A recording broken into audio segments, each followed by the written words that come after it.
So we're continuing on 7.1. 7.1 was a little longer than normal. I think that I had quite a lot of examples there just to really make sure that everyone's kind of on page with how that's going. 48 is asking us to simplify, and so we're going to give a try to simplifying here. I look at that numerator there, and in order to simplify something, you need to factor the numerator and factor the denominator. And when I look at it, I'm thinking, does that factor? And I hope that you guys are saying out there in YouTube land, it's out of order, right? Put it in order. And if I put it in order, that'd be negative y plus 1. And then now I want to factor out the negative leader. And so now I could make my political joke and have all the politicians of the United States writing me letters about if your leader is negative, you should factor him out, right? And so I'm going to factor out a negative 1. And so here comes a negative 1 out of here. So this is going to be x minus y. So that's how I'm going to leave the numerator. And then the denominator, I'm going to factor it as well. So factor. I don't know if factor is as good as pizza, but it's pretty good, right? And so I notice that this is my friend, the difference of squares. It doesn't have a greatest common factor, and it's a binomial. And so how I factor the difference of squares is this is y times y, a plus and a minus, and 1 times 1. And this is done. So I'm going to put these in where I have them. So this was my numerator, negative 1 times y minus 1. And this is my denominator, y plus 1, y minus 1.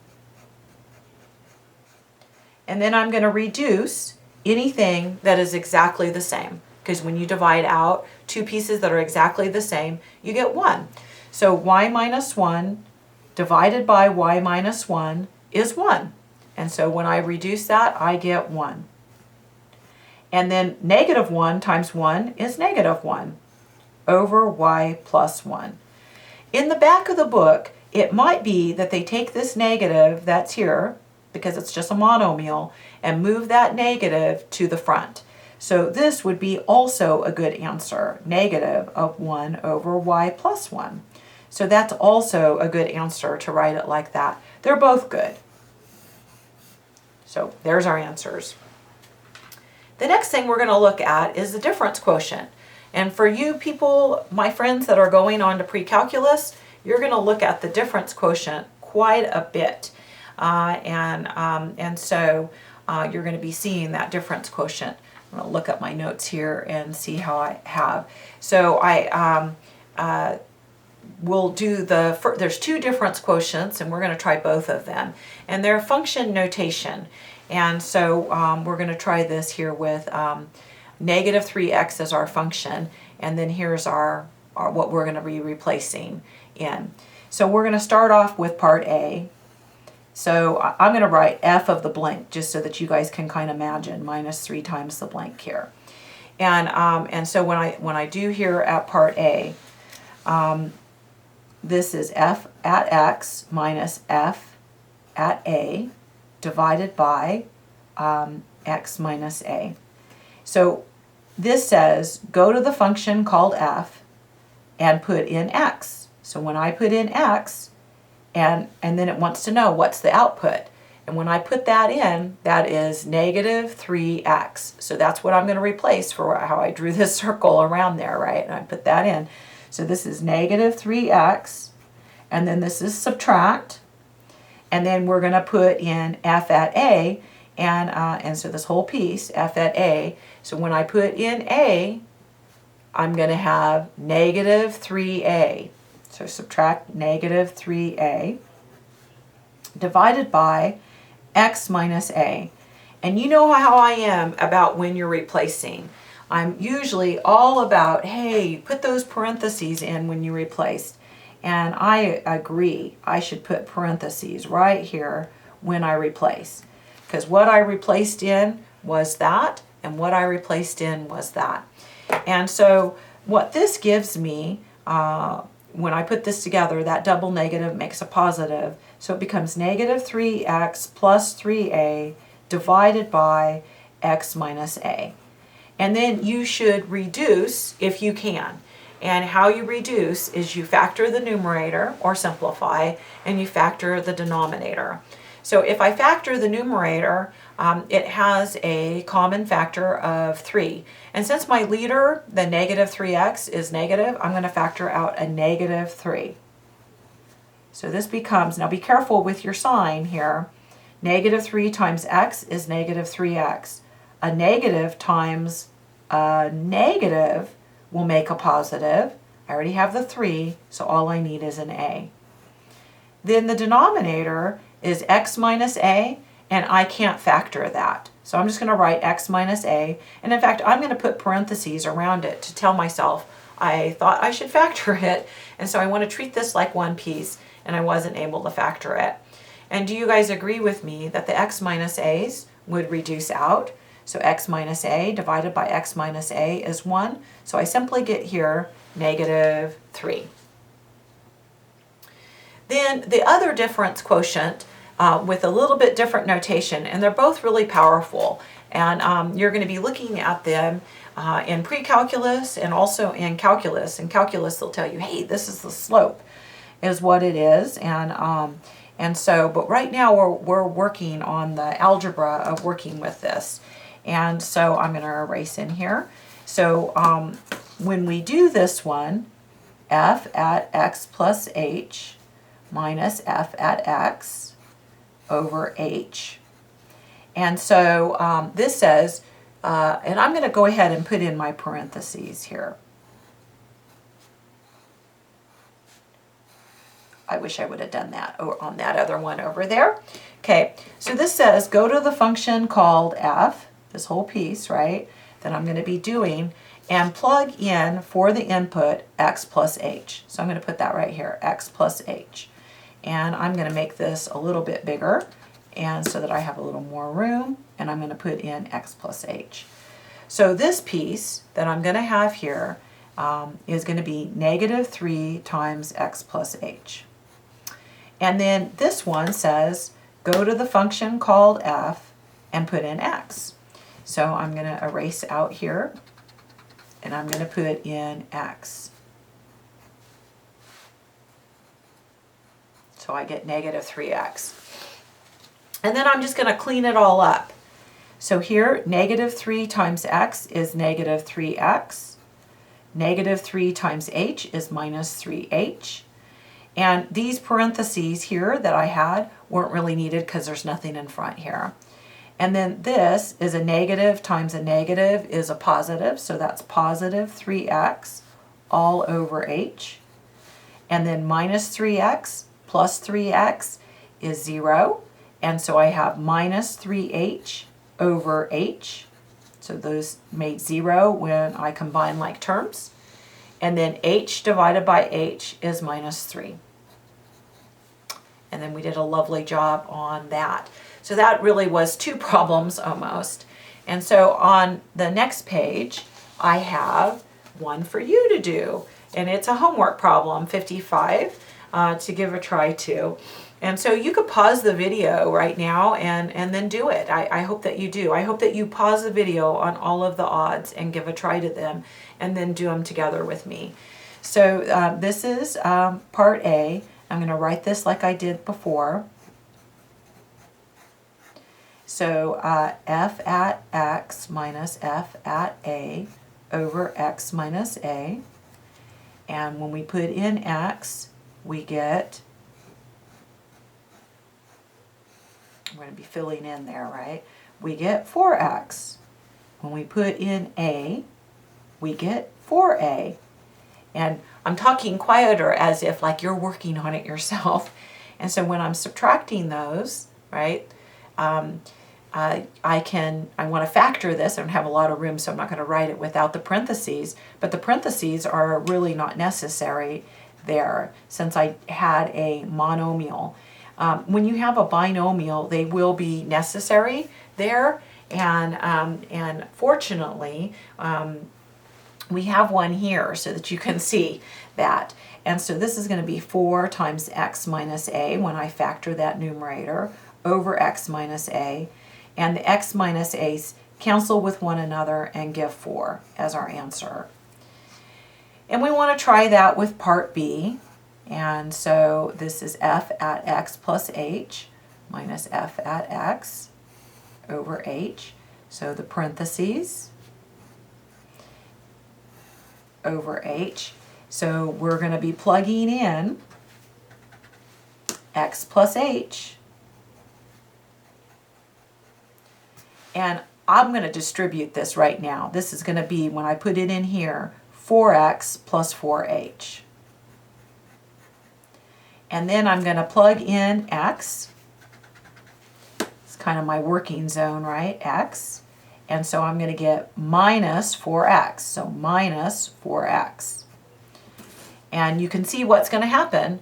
4x plus 4h minus 4x.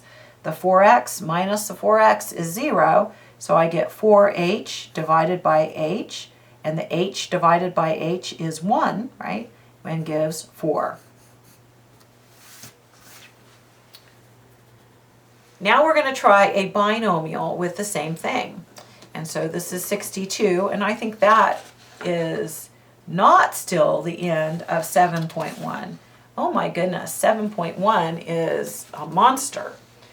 And so I'll have to make sure that the daily incentive point is really short on it. So here we are on part A, f at x minus f at a divided by x minus a, and I'm going to put my replacer in here, right? So I know that that's up in the other zone, but so I'm going to put in x, and so we're going to have here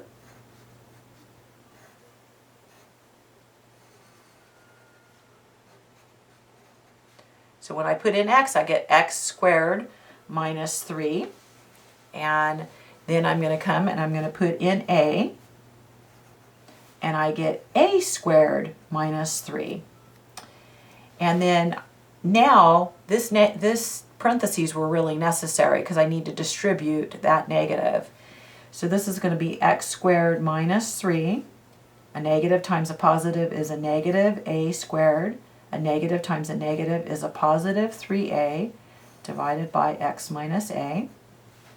The 3's are 0, so I get x squared minus a squared, and this will only reduce if you could factor the numerator and the denominator. And the numerator is a difference of squares. And so it will factor, because this is a difference of squares, DOS, it'll factor as x and plus and a minus and an a, all divided by, and the denominator won't factor, x minus a. But now you notice, oh, they'll reduce with one another, x minus a divided by x minus a. So this gives us x plus a as our answer. Then we'll try B and see how we do. So B I'll put over here. B is the other difference quotient. There's 2 of them, and you're going to learn that they're equivalent to one another. And so far they've been looking equivalent to one another, and that might not be the case here because this doesn't even have an A going on. So it's not going to end up with an A. But when you take Math 1, you'll learn that they're both finding the slope. So when I put in here x plus h, so right now, you know how they always tell you, that's what you're going to see next. And this book is really good about foreshadowing what you're going to have. I'm going to make that bigger, and I'm going to make this bigger. I don't know why I've gotten so particular on size there. So x plus h. So what I'm going to have here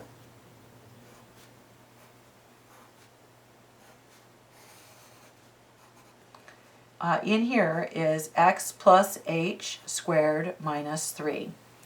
And then what I'm going to have in here, when I just replace it with x, is just x squared minus 3.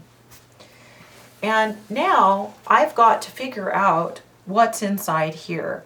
And the most common mistake people make is just saying that this is going to be x squared plus h squared. It's not. How you have to square a binomial is by using a formula or by writing it twice and using FOIL.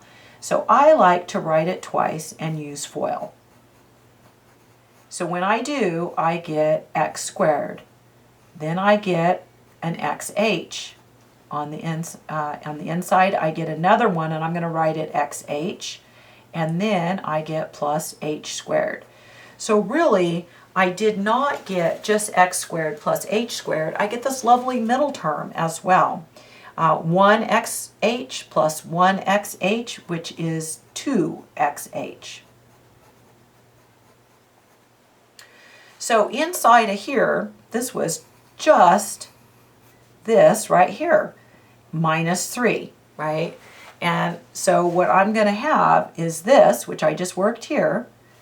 So x squared plus 2xh plus x squared minus 3.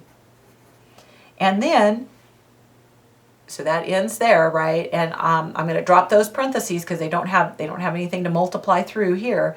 But this one does. A minus times a positive is a negative x squared. A negative times a negative is a positive 3 over h. And then the x squared goes away. Make 0 with this x squared, right? X squared minus x squared is 0. Minus 3 plus 3 is 0, and leaves 2xh. Oh, I miswrote that. This was h squared. This should have been h squared. I'm sorry, and so that was h squared. It was h squared, and for some reason I wrote it as an x, and then started to think, wait a minute, what's going on here? So I have 2xh plus h squared left in the numerator over h, and I'd like to reduce that, and it will only reduce if the numerator will factor. You could write it in order. You could write h squared first, or it doesn't matter. Either way, it has a common factor of h, and I get 2x plus h divided by h, and h is going to divide with h, and I'm going to get here 2x plus h as my answer. And yeah, I know they're not the same on this. And so anyway, so that was the end of that one. Boy, that was a long problem. I wonder if problem 61 in your book is similar, if you could give a try to it. Maybe it is. And that was double problem doing. Okay. Then they have here the graph of two rational functions are given in figure 3 and 4. Use the graph to find the following. So they ask us to find g at 6. And so this is the graph for f, and this is the graph for g. See how it says y equals g at x, y equals f at x. And they also tell us the equation that goes with f and the equation that goes with g. And we might need that. I don't know if we need the equation. We might just be able to use the ordered pairs. So we were able to find these kind of things either by a graph or by an ordered pair or by an equation. And actually, they've given us all three here because we have the graph, we have some ordered pairs, certainly not all ordered pairs, but some, and the equation. So we're going to, for number 66, we're going to go to G. So over here to G, we're going to go where x is 6, and they're asking us what is the y value, and the y value is 1. So we've kind of practiced this before. This is saying x is 6, y is what? And so we just went and found it. It's 1. So G at 6 is 1. So this is problem 65b. It says f at -1. So we want to come over here and look at the f graph. And at -1, so we're going to go over to -1, the x value is -1, the y value is -4. And you can see that that would work even if you use the equation. If you plugged right into this equation, -1, -1, 4 divided by -1 would be -4. And same here, you can check it. Okay, so this is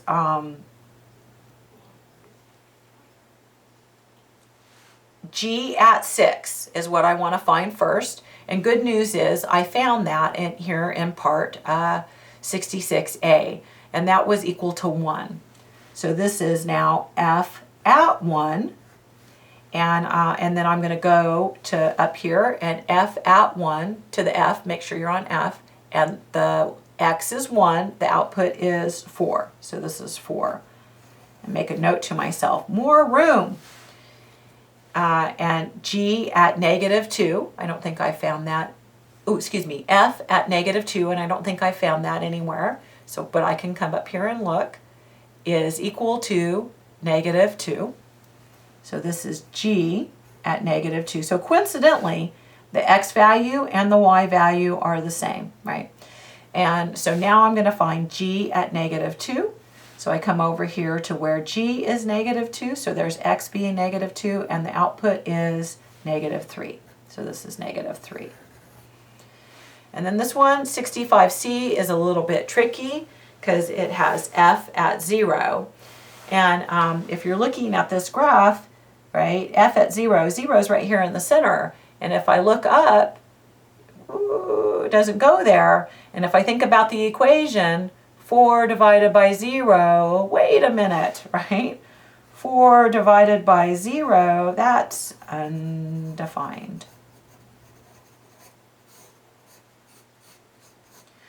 Okay, so I'm hoping that it's no.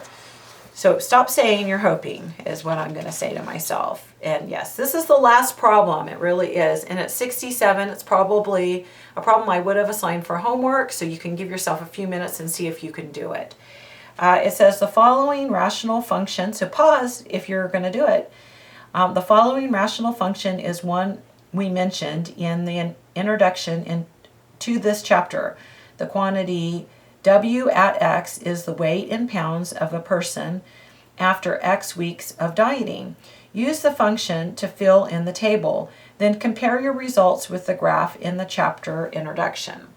Okay, so they're asking me to find W at 0. And I'm going to put that work right down here. So W at blank is 80 times 2 times that blank plus 15 over whatever X is plus 6. And we're going to be putting in 0. And then you could certainly put this in your calculator, okay? And someone sent me an email and said, if you lift your calculator up just a little bit, we can see what buttons you pushed in. And I thought, oh man, that's really smart. And so I'm going to push my fraction key here, and I want 80 in the numerator, and I want parentheses 2, and I'm going to just put it just like I have it, and plus 15 into parentheses, and then I want to go down, and I'm going to put it in here 0, and then plus 6. And then my calculator will give me, and it gave me 200. And let's see, I can scoot everything over a bit, right? A little bit. So this is 200. I don't think that when I write that 200 here that you're going to be able to see it that well. I wrote it as boldly as I could. I don't know if I have a better pen on me. I don't really. 200. Okay, then they're asking me to find out 1. And so I'm just going to be filling in, right? For 1, I was going to write it again, and now I'm thinking, don't be silly. Put in 1, put in 1, put in 1, right? And then let's see what we get when we put in 1. That eraser doesn't work. And so we're going to try that and see how we go. Now I can edit on my calculator. I'm going to go back, and I'm going to put, instead of 0, I'm going to, I don't know what side I have to be on that. I was on the wrong side. 1. And so for the delete, and I'm going to go back here and I'm going to put in 1 right there. So delete and 1, and then hit equals, and my calculator gives me 194.2. And they didn't tell me where to round, but this is somebody's weight. So I'm going to round to the 10th, and if I round to the 10th, that's going to be 0.3 because the next number is an 8. So 194.3. And then I'm going to put in 4. So instead of 1, I'm going to put 4, and my plot is just to go backwards here and just use my calculator to do it. And so I don't really want to have to put it all the way in again. So 4 here. And so I get 184. And I'm going to put in 12. So by the same token, 12.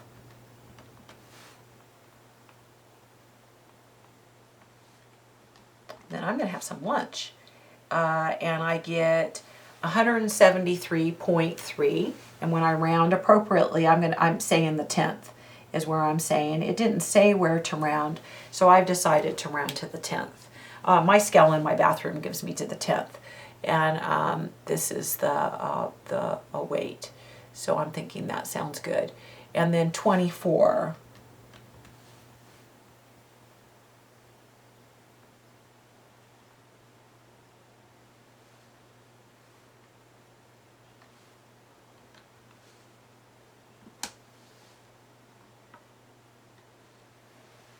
Okay, so 168. Okay. So is that all they asked us to do, was to fill in that table with the different values? Yeah, it is. Okay, well, good luck on doing the problems in the daily incentive points, and I'll also shoot a video on how to, so that you can correct those up, and there'll be a code word in that video. I'm gonna try to get things on Canvas as far as putting those code words in. Maybe this week, we'll see. I've got someone who maybe can help me. I'm not very good with Canvas. Okay, thank you. Bye-bye.